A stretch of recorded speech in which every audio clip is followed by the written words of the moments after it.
Donc, on a vu ça dans notre dernière rencontre, mais c'était très avancé, on a beaucoup parlé en portugais, et pour les gens qui sont plus débutants, on n'a pas très bien compris, et vu que ça, c'est un sujet qu'on explique dans les CB2, que c'est aussi en portugais, je me suis dit, on va les retravailler là, en français, et puis faire des traductions. Donc, quand on veut traduire les pronoms on en portugais, et que G ne fait pas partie de ces on, du coup, on ne peut pas traduire avec agente.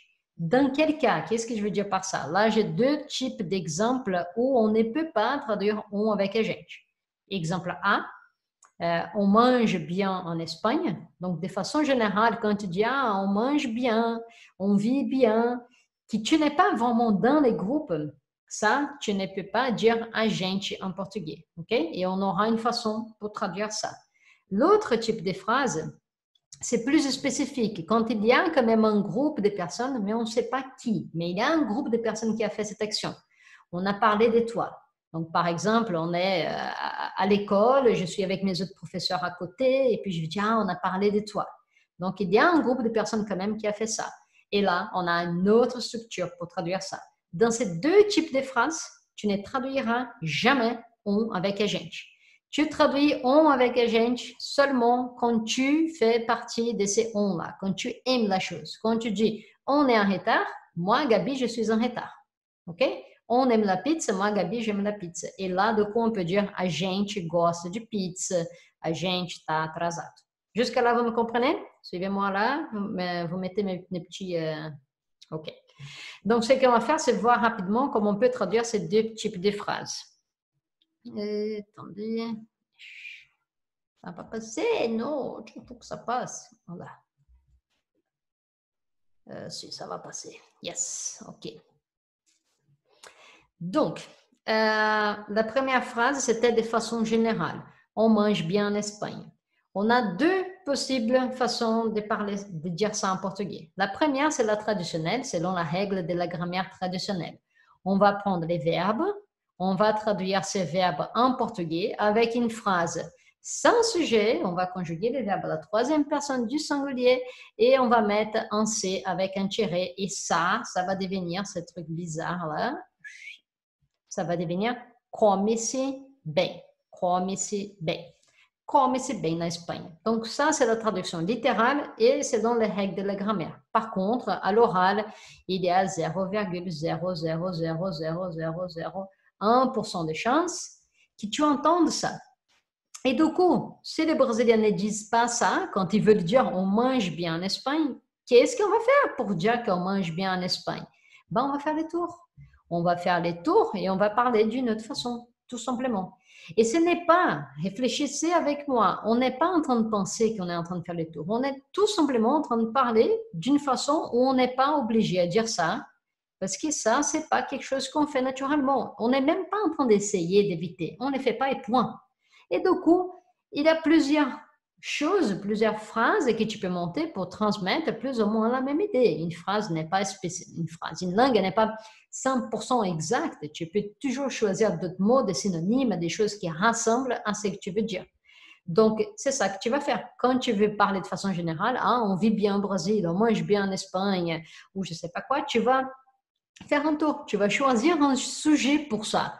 Par exemple, as pessoas comem bem na Espanha. As pessoas comem bem na Espanha. Les gens mangent bien, les personnes mangent bien en Espagne. Tu viens de dire plus ou moins la même chose. On mange bien en Espagne, les gens mangent bien en Espagne, c'est la même chose. Là, l'autre exemple, os espanhóis comem bem. Ça donne aussi la même idée. Os espanhóis comem bem. Voilà, tu choisis un sujet un peu pas au pif, mais qui donne un sens dans la même idée. E une dernière option, en faisant un tour aussi, a comida na Espanha é muito boa. Et rappelez-vous, ça, il est fort probable qu'un Brésilien, par exemple, dise cette phrase au lieu de come-se bem no Brasil. Donc, je suis là en train de parler, a Espanha, gente, eu adoro a Espanha, a comida na Espanha é muito boa. Voilà un Brésilien en train de parler naturellement. Jamais tu vas entendre un Brésilien parler naturellement, ou sinon 0,01% de chance, come-se bem na Espanha. OK? Donc, dans ce genre de phrase, vous faites un petit tour. OK? Vous suivez jusqu'à là? Vous me faites un signe comme ça? Je vois votre tête. OK, très bien. Maintenant, on a le deuxième cas où on a un groupe spécifique qui n'est pas spécifique car on ne sait pas qui fait l'action, mais on sait qu'il y a un groupe derrière l'action. Que c'est l'idée de on a parlé de toi hier, par exemple. On a parlé de toi hier.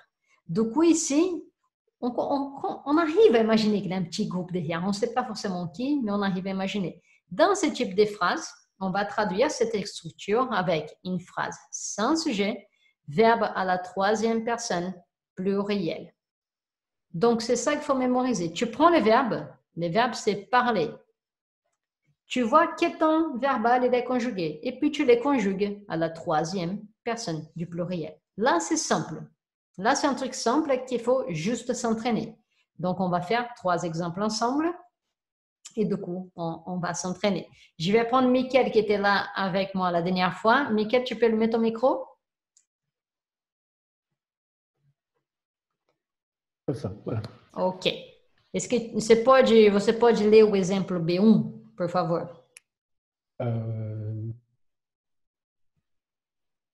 Dizer muito boa coisa de você ontem. Ok. C'était un autre exemple. J'aimerais en fait que tu lises l'exemple B1 qui est là pour qu'on travaille d'abord ce qui est là. Tu arrives à voir mon partage d'écran? Oui. Est-ce que tu arrives à lire l'exemple B1? Celui-ci? Oui. Falarão de você ontem. Ok. Maintenant, avec bonne intonation, parce que là, c'était presque une question. Falarão de você ontem. Falaram. Falaram muito de você ontem. Sim, nossa, Miquel, você não acredita. Eu tava lá conversando com a Cati, tava conversando com o João Cristóvão, eu tava conversando com todo mundo. Falaram um monte de coisa de você. On a dit, on a parlé, on a dit beaucoup de choses de toi, etc. Então, là, passé composé, on prend ces verbes, on les conjugue, troisième personne, pluriel, dans la traduction de ce temps verbal. OK? Donc, voyons si on a compris. Maintenant, je vais mettre dans des situations plus compliquées. On va mettre cette phrase maintenant dans les futurs. Et on va dire, on va parler de toi demain. Comment on va dire ça en portugais? Falarão.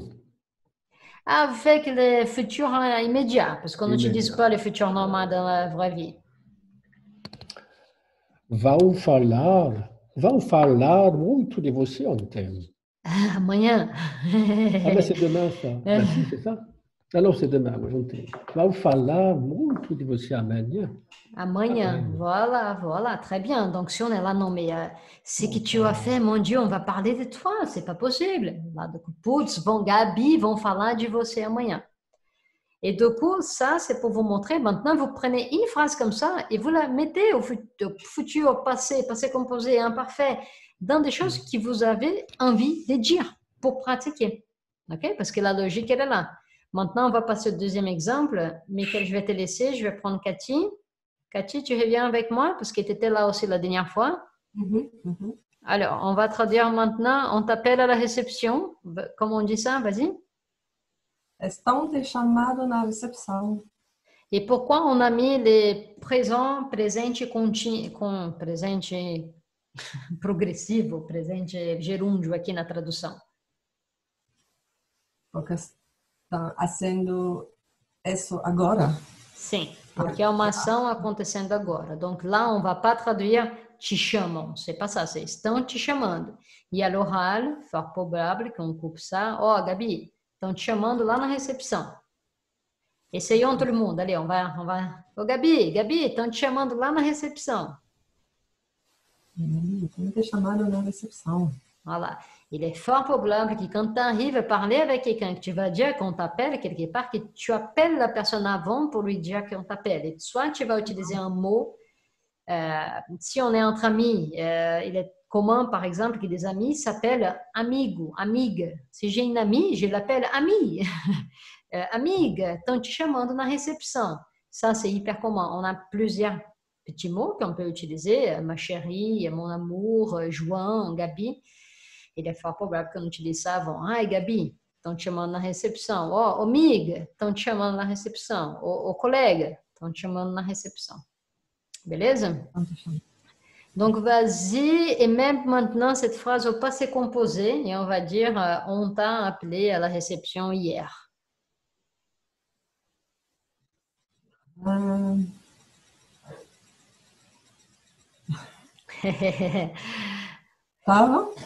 Estavam te chamando? Estavam te chamando na recepção. Alors ça, c'est si on dit on était en train de t'appeler ou on t'appelait à la réception. Là, je veux on t'a appelé. C'est passé composé, c'est pretérito perfeito. Te chamaram. Chamaram.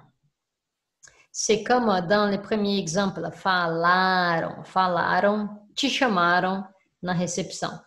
Te chamaram na recepção. Nossa, Gabi, te chamaram na recepção, você não estava aqui, eu não sabia o que fazer, on t'a appelé à la réception, t'étais pas là, je savais pas quoi faire, te chamaram na réception. Alors, on a un cours complet sur ce sujet dans les CB2. Pour ceux qui sont plus avancés, vous pouvez y aller et refaire avec plus de calme. Et pour ceux qui sont plutôt au début, là, ça, c'est des phrases plutôt compliquées pour dire. Donc, tu vas prendre 2, 3 phrases et travailler avec les temps verbales qui tu es en train de travailler en ce moment. Tu ne vas pas te compliquer trop la vie. OK? C'est ça la logique. Muito bem. Et qui est-ce qui était là aussi, en plus de vous deux, la semaine dernière? Ah, Melania. Melania, volta aqui comigo. Vamos fazer a última. Tu allumes ton micro, s'il te plaît? Voilà.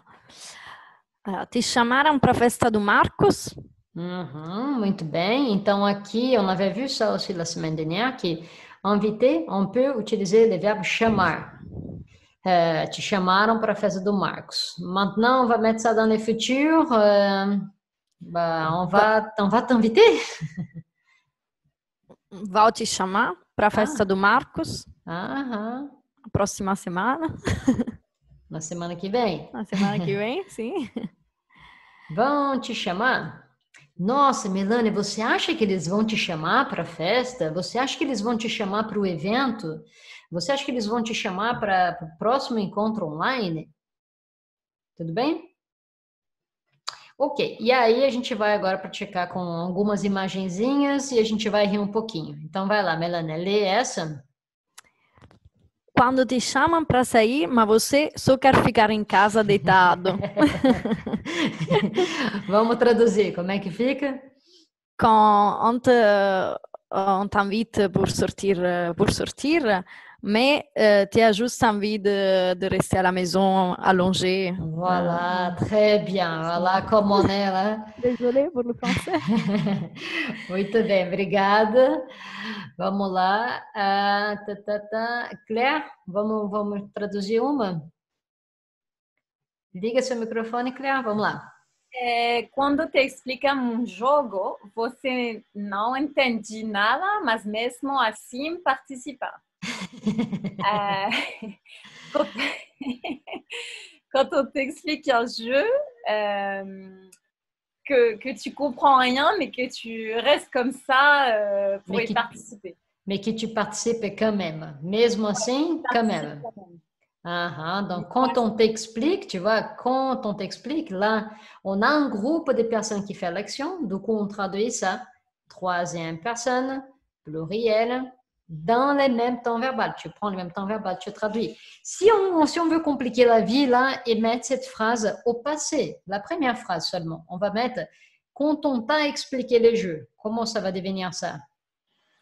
Quand on t'a expliqué les jeux... Quando te explicaram? Isso, garota, muito bem. Quando te explicaram.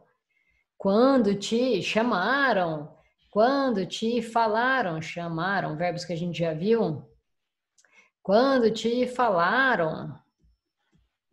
Quando te perguntaram. Quando te perguntaram, blá, blá, você sabia a resposta? Quand on t'a demandé. Perguntaram.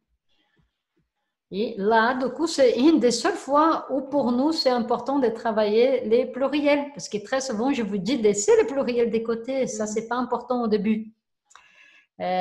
Ok, muito obrigada, Claire. Et je pense qu'on a une dernière petite image. Ouais, c'est la dernière. Du coup, on va prendre qui veut bien parler, qui n'a pas encore parlé. Levez la main, je vais changer les têtes là pour... Géraldine, tu veux bien parler? Ouais, voilà. Tá bom. Me perguntaram, você trabalha com o quê? Eu respondi, com vontade de ir para casa. Ah, c'est ridicule. Ah là là. Muito bem, Géraldine, tu peux traduire, s'il te plaît? On m'a demandé, tu travailles dans quoi? Et j'ai répondu, dans l'envie de rester à la maison. Bah, en fait, il a juste un petit détail là, mais ça passe tranquillement avec la traduction avec dans. Mais tu travailles avec quoi? Et puis répond avec envie d'aller à la maison. Com vontade. Ce qu'on dit souvent, eu estou com vontade, j'ai envie, né? Du coup, c'est là où il y a la blague. Estou com vontade.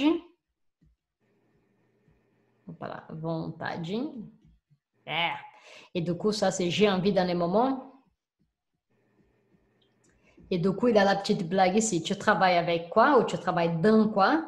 Et vu qu'on a la préposition déjà dans la question, on a aussi dans la réponse avec envie d'aller à la maison. Me perguntaram. Muito bem. Obrigada, Geraldine.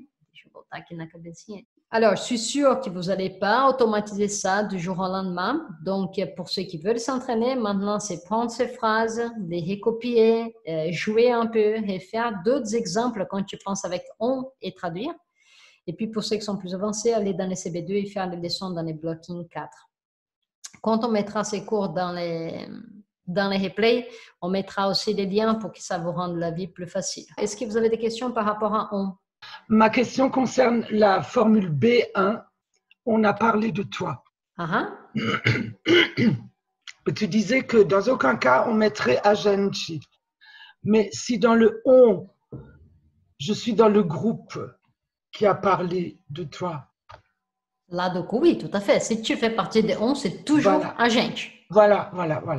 Oui. Ok, c'est très bien, merci. Je suis rassurée. C'est parfait. Merci. Muito bem. Plus de leçons comme celle-ci et les matériels de support sont disponibles dans Cafezinho Brasileiro. Cafezinho Brasileiro est notre cours complet de portugais brésilien pour les débutants et les intermédiaires.